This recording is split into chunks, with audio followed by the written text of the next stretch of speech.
Malini Devi multi speciality hospital, Christian Peta, 5వ line, కావలి.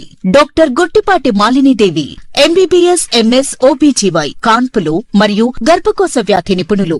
Malinidevi multi speciality hospital నందు అందించు వైద్య సేవలు: సాధారణ కాన్పులు, సిజేరియన్లు, లాప్రోస్కోపిక్ ద్వారా గర్భసంచికి సంబంధించిన ఆపరేషన్లు, ట్యూబెక్టమీ, పిల్లలు లేకుండా operation, high risk pregnancy, ectopic pregnancy మరియు గర్భసంచి నీటి బుడగలు, గర్భసంచి జారిన ఆపరేషన్లు, రొమ్ముగడ్డలకు చికిత్స, నెలసరి ఇబ్బందులకు చికిత్స, మెనోపాజ్ సమస్యలకు చికిత్స చేయబడును. స్త్రీలకు సంబంధించిన అన్ని సమస్యలకు చికిత్స చేయబడును. పిల్లలు లేని వారికి ప్రత్యేక చికిత్స కలదు.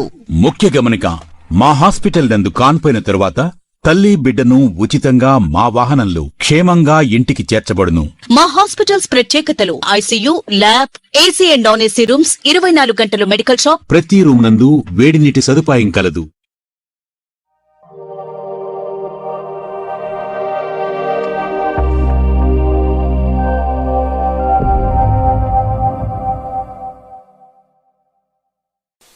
Welcome to CMD news. నా పేరు కామాక్షి. ముందుగా నేటి వార్తా విశేషాలు. ధర్మవరం మండలం గొట్లూరు గ్రామంలో సిఐటియు, సిపిఎం ఆధ్వర్యంలో జాతిపిత మహాత్మాగాంధీ 78వ వర్ధంతి సందర్భంగా మహాత్మాగాంధీ చిత్రపటానికి పూలమాలలు వేసి ఉపాధి కార్మికులతో ప్రతిజ్ఞ కార్యక్రమం చేపట్టడం జరిగింది.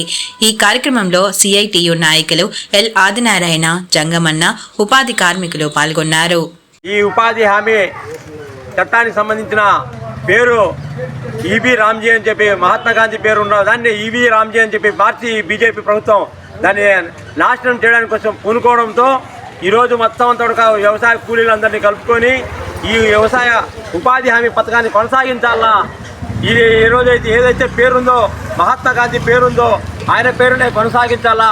ఈరోజు ఆయన 30వ తారీఖు ఆయన చనిపోయిన రోజు, ఆయన చంపేసిన రోజు ఇదే. కాబట్టి ఈరోజు ఈ ప్రతిజ్ఞ చేసి ఈ ఉపాధి హామీ పథకాన్ని పూర్తిగా కొనసాగించాలని చెప్పేసి వ్యవసాయ కార్మిక సంఘం అందరూ కూడా ఈరోజు సిపిఎం పార్టీగా దీన్ని అందరూ కూడా డిమాండ్ చేస్తూ ఈ పథకాన్ని కాపాడే వరకు కూడా ఈ పోరాటం కొనసాగుతుందని చెప్పేసి తెలియజేస్తున్నాం.